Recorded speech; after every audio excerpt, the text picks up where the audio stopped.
UAM, Universidad Autónoma del Estado de México. UAP, Cuautitlán Izcalli. Alumno Jesús Aarón Martínez Rojas, 2171-648. Materia Derecho Administrativo. Profesora Verónica González R. Los decretos, conceptos y campos de aplicación. Para empezar, es preciso aclarar qué es un decreto. Un decreto es una fuente de derecho administrativo. Esto por ser una ley ordinaria. Asimismo, el decreto visto como un acto administrativo, el que le permite al Poder Ejecutivo llevar a cabo las funciones que le han sido encomendadas con su utilización. Es preciso distinguirlos. Decretos ley mismos que son un acto legislativo delegado, de los decretos en los que se cumple una función de administración. Y por último, abordaremos rápidamente la competencia que fue asignada al Tribunal Federal de Justicia Fiscal y Administrativa para conocer de las impugnaciones a decretos emitidos por el Ejecutivo Federal. Establecer si el decreto puede ser considerado acto administrativo es objeto de análisis. No debe perderse de vista que la función administrativa se lleva a cabo mediante el uso de diversos instrumentos jurídicos, siendo uno de ellos precisamente el decreto, que, visto de manera general, está presente en la actividad de los tres poderes, es decir, tanto en el poder legislativo, el ejecutivo y el judicial, los cuales emiten decretos para llevar a cabo su labor. Sin embargo, de estos antes mencionados, el más conocido es el decreto ejecutivo, muy sonado en estos tiempos. Actualmente, la figura jurídica del decreto como acto administrativo se encuentra regulada en el artículo 92 constitucional, con el cual se designan todas las decisiones escritas del jefe del Estado. Por su parte, en la Constitución, los decretos promulgatorios se han entendido como parte de las atribuciones reglamentarias establecidas en el artículo 89, fracción primera constitucional, del cual se desprende que dentro de las facultades no delegables y obligaciones del presidente, una es promulgar y ejecutar las leyes que expida el Congreso de la Unión, proveyendo en la esfera administrativa a su exacta observancia. Para analizar la naturaleza jurídica del decreto, se puede hacer desde un aspecto formal o material de los actos jurídicos que realiza el presidente. El primero consiste al acto tomado en cuenta desde el órgano que realiza legalmente la función, de tal modo que todas las actividades que corresponden al Poder Legislativo son funciones formalmente legislativas.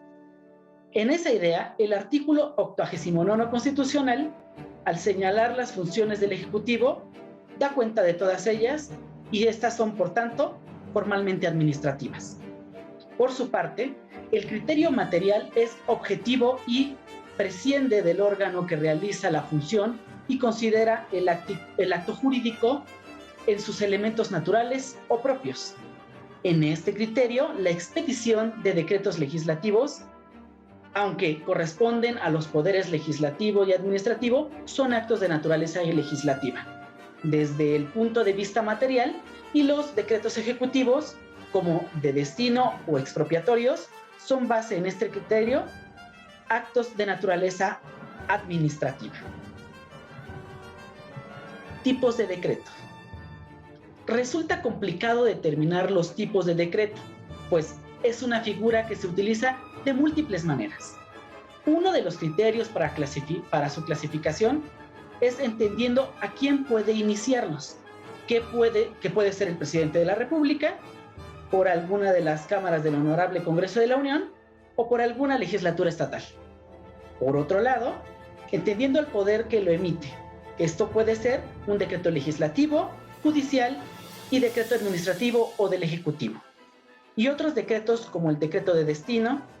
La doctrina también contempla al decreto ley y al decreto delegado, y como otros tipos de decreto administrativo y de decreto judicial. Procederemos a explicar algunos de ellos.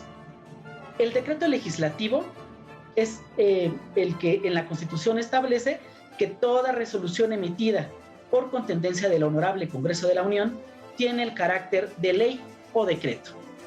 De acuerdo a la interpretación del artículo 70 constitucional, el decreto del Congreso se refiere a la resolución particular o concreta del mismo. Decretos judiciales. Son resoluciones de trámite dentro de un proceso. La actividad jurisdiccional se concreta esencialmente en el acto denominado sentencia. Pero para obtenerla existe un proceso con una serie de etapas entre las que se toman decisiones que comúnmente se llaman decretos. Decreto ejecutivo. Son actos administrativos que por su trascendencia y disposición de la ley deben ser refrendados y publicados en el Diario Oficial de la Federación. Por ejemplo, una expropiación, la afectación o desincorporación de un bien de patrimonio nacional o de dominio público y la creación de un ente paraestatal. Decreto ley o decreto delegado.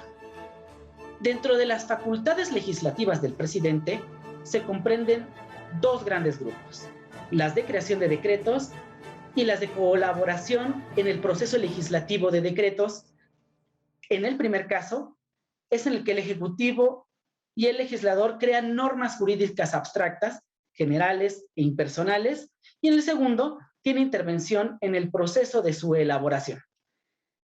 Es el colaborador del Honorable Congreso de la Unión en las tareas constitucionales que éste tiene encomendadas para expedir decretos sobre las materias que integran su órbita de competencia.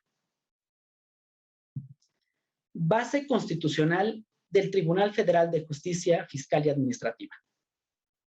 La facultad del Congreso General para establecer tribunales de lo contencioso administrativo se incorporó al texto de la Constitución Política en el artículo 73. Esta reforma a la norma fundamental se enmarca en un proceso de ensanchamiento competencial de los tribunales contencioso administrativo en México, particularmente del Tribunal Federal de Justicia Fiscal y Administrativa. Se deriva de ello la jurisdicción contencioso administrativa federal, la misma que tendrá plena autonomía para dictar sus fallos, característica que resulta relevante. Además, se agrega que la competencia al tribunal será abierta, por lo que hace a las controversias de naturaleza fiscal o administrativa que se presenten entre la administración pública federal y los particulares. Podemos concluir que el ordenamiento jurídico mexicano se establecerá dentro de un tribunal encargado de la jurisdicción contencioso administrativa, con plena autonomía para dictar sus fallos, lo cual traduce en la facultad de pronunciar sus sentencias de manera pronta, completa e imparcial.